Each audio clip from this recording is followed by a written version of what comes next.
Bien, hermanos queridos, sean todos muy bienvenidos. Esta es la plataforma Amor que Sana. Este espacio se llama Viaje y Retorno.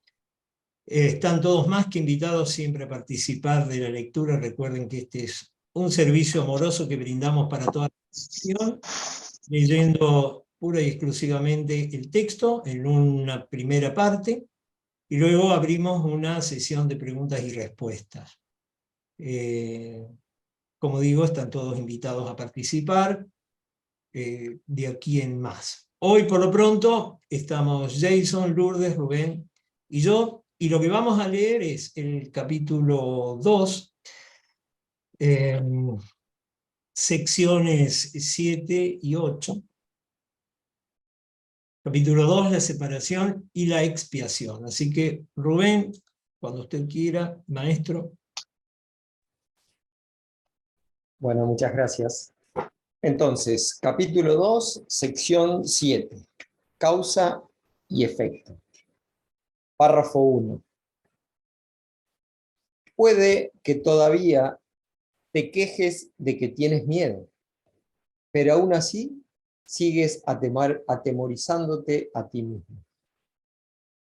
He indicado ya que no puedes pedirme que te libere del miedo. Yo sé que no existe, pero tú no. Si me interpusiese entre tus pensamientos y sus resultados, estaría interfiriendo en la ley básica de causa y efecto, la ley más fundamental que existe. De nada te serviría el que yo menospreciase el poder de tu pensamiento. Ello se opondría directamente al propósito de este curso. Es mucho más eficaz que te recuerde que no ejerces ninguna vigilancia con respecto a tus pensamientos. Tal vez pienses que a estas alturas solo un milagro te capacitaría para hacer eso, lo cual es absolutamente cierto. No estás acostumbrado a pensar con una mentalidad milagrosa, pero sí se te puede enseñar a pensar de esa manera. Todos los obradores de milagros necesitan este tipo de instrucción. Párrafo 2. No puedo permitir que dejes de vigilar a tu mente, ya que de otro modo no podrías ayudarme. Obrar milagros requiere el que uno se dé cuenta plenamente del poder de los pensamientos a fin de evitar las creaciones falsas. De lo contrario, sería necesario un milagro que rectificase a la mente misma. Proceso circular este que no propiciaría el colapso del tiempo, que es para lo que el milagro se concibió. El obrador de milagros debe poseer un genuino respeto por la verdadera ley de causa y efecto como condición previa para que se produzca el milagro. Párrafo 3. Tanto el milagro como el miedo proceden de pensamientos. Si no eres libre de elegir uno, tampoco serás libre de elegir el otro. Al elegir el milagro, rechazas el miedo, aunque solo sea temporalmente. Te has sentido temeroso de todo el mundo y de todas las cosas. Tienes miedo de Dios, de mí y de ti mismo. Nos has percibido erróneamente o creado falsamente y crees en lo que has fabricado. No habrías podido hacer nada de eso si no hubieses tenido miedo de tus propios pensamientos. Los temerosos no pueden sino crear falsamente, puesto que perciben erróneamente la creación. Cuando creas falsamente, no puedes sino sufrir. El principio de causa y efecto se convierte ahora en un verdadero catalizador, aunque solo sea temporalmente. En realidad, causa es un término que le corresponde propiamente a Dios, y su efecto, entre comillas, es su Hijo. Esto supone una serie de relaciones de causa y efecto completamente diferentes de las que tú introduces en tus creaciones falsas. El conflicto fundamental en este mundo es, pues, entre la creación y la creación falsa. Todo miedo está implícito en la segunda y todo amor en la primera. El conflicto es, por lo tanto, entre el amor y el miedo. Párrafo 4. Ya hemos dicho que crees que no puedes controlar el miedo y tu creencia en él parece ponerlo fuera de tu control. Sin embargo, todo intento de resolver el error tratando de dominar el miedo es inútil. De hecho, eso no hace más que corroborar su poder al asumirse que necesita ser dominado. La verdadera solución descansa enteramente en alcanzar el dominio por medio del amor. En el ínterin,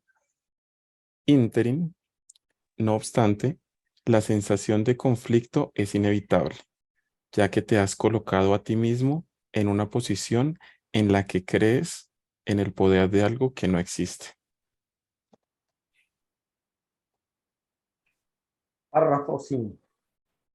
La nada y el todo no pueden coexistir. Creer en uno es negar el otro. El miedo no es nada realmente y el amor lo es todo. Siempre que la luz irrumpe en la oscuridad desaparece. Lo que tú crees es cierto para ti. En este sentido, la separación ha ocurrido y negarlo sería utilizar incorrectamente la negación. Concentrarse en el error, no obstante, no es más que otro error. El procedimiento correctivo inicial consiste en reconocer temporalmente que hay un problema, mas solo como señal de que tiene que ser corregido de inmediato. Esto da lugar a un estado mental en el que la expiación puede ser aceptada sin demora. Debe señalarse, no obstante, que, en última instancia, no puede haber transigencia alguna entre lo que lo es todo y lo que no es nada. El tiempo es esencialmente un recurso por medio del cual se puede abandonar toda idea de transigencia al respecto. Este proceso parece ser gradual, debido únicamente a que el tiempo en sí comprende intervalos que no existen. La creación falsa hizo que esto fuese necesario como recurso de corrección. La aseveración, ¿por qué tanto amó Dios al mundo que le dio su unigénito Hijo? Para que todo lo que Él crea, para que todo el que crea en Él no parezca. Voy otra vez. La aseveración, ¿por qué tanto amó Dios al mundo que le dio su unigénito Hijo? Para que todo el que crea en Él no perezca, mas tenga vida eterna, necesita solamente una leve corrección para que tenga sentido en este contexto. Se lo dio a su unigénito Hijo. Párrafo 6. Debe observarse con especial atención que Dios tiene solamente un hijo. Si todas las creaciones de Dios son hijos suyos, cada una de ellas tiene que ser parte integral de toda la filiación. La filiación, en su unicidad, trasciende la suma de sus partes. Este hecho, no obstante, queda velado mientras falte una sola de ellas. Por eso es por lo que, en última instancia, el conflicto no se puede resolver hasta que todas las partes de la filiación hayan retornado. Solo entonces podrá comprenderse lo que, en el verdadero sentido de la palabra, significa la plenitud. Cualquier parte de la filiación puede creer en el error o en la incompleción si así lo elige. Sin embargo, si lo hace, estará creyendo en la existencia de algo que no existe. Lo que corrige este error es la expiación. Párrafo séptimo. Ya he hablado brevemente acerca de la condición de estar listo, pero tal vez pueda ser útil mencionar aquí algunos puntos adicionales. Estar listo es solo el prerequisito para que se pueda lograr algo. No se debe confundir una cosa con la otra.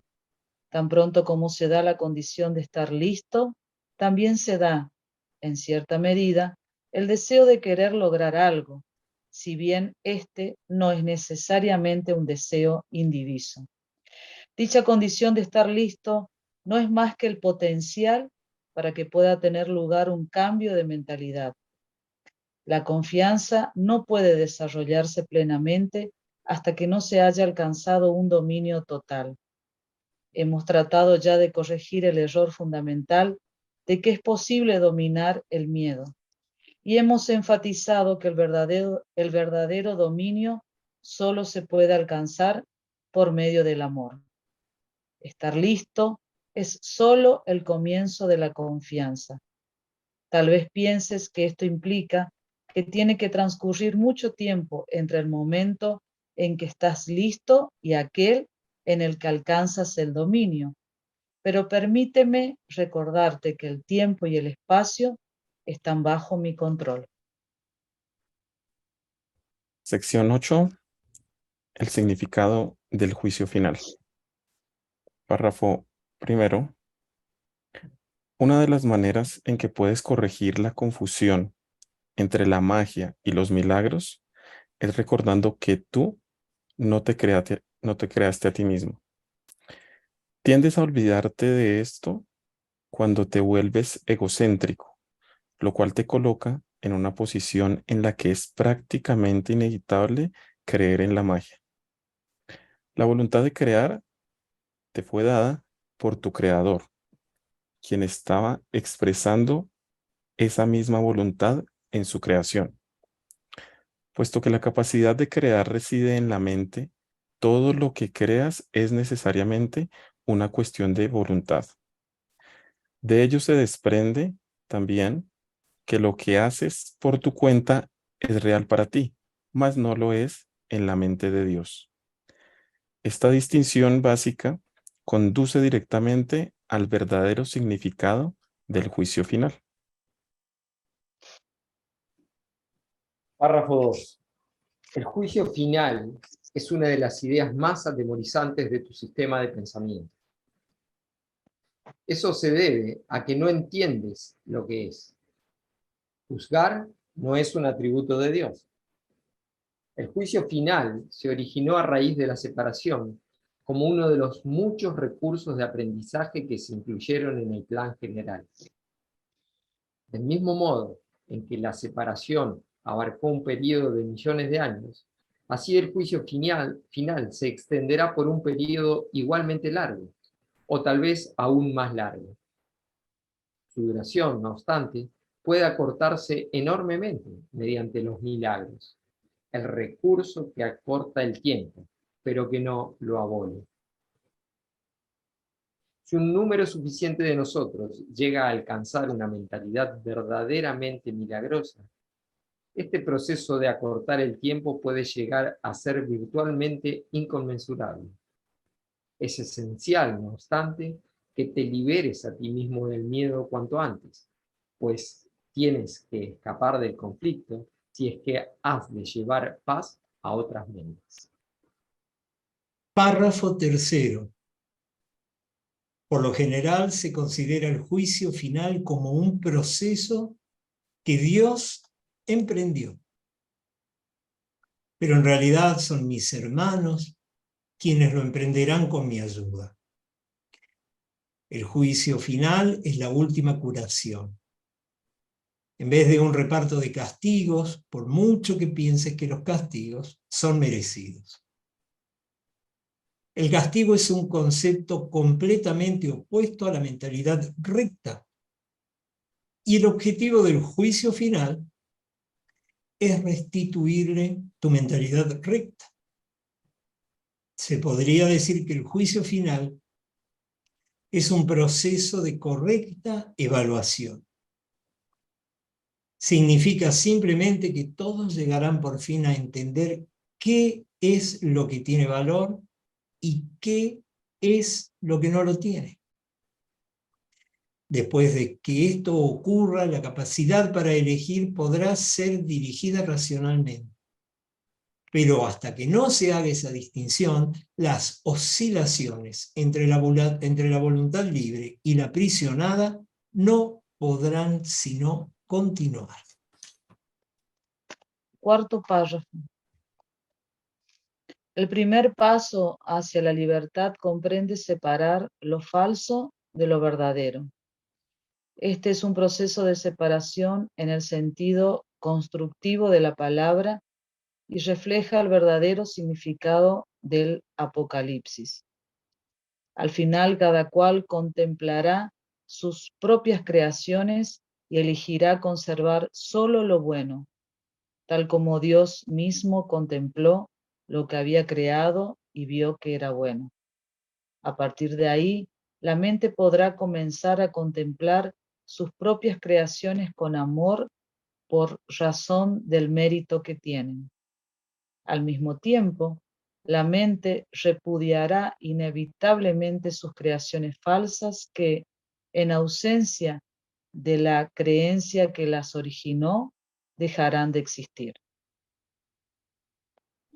Párrafo 5.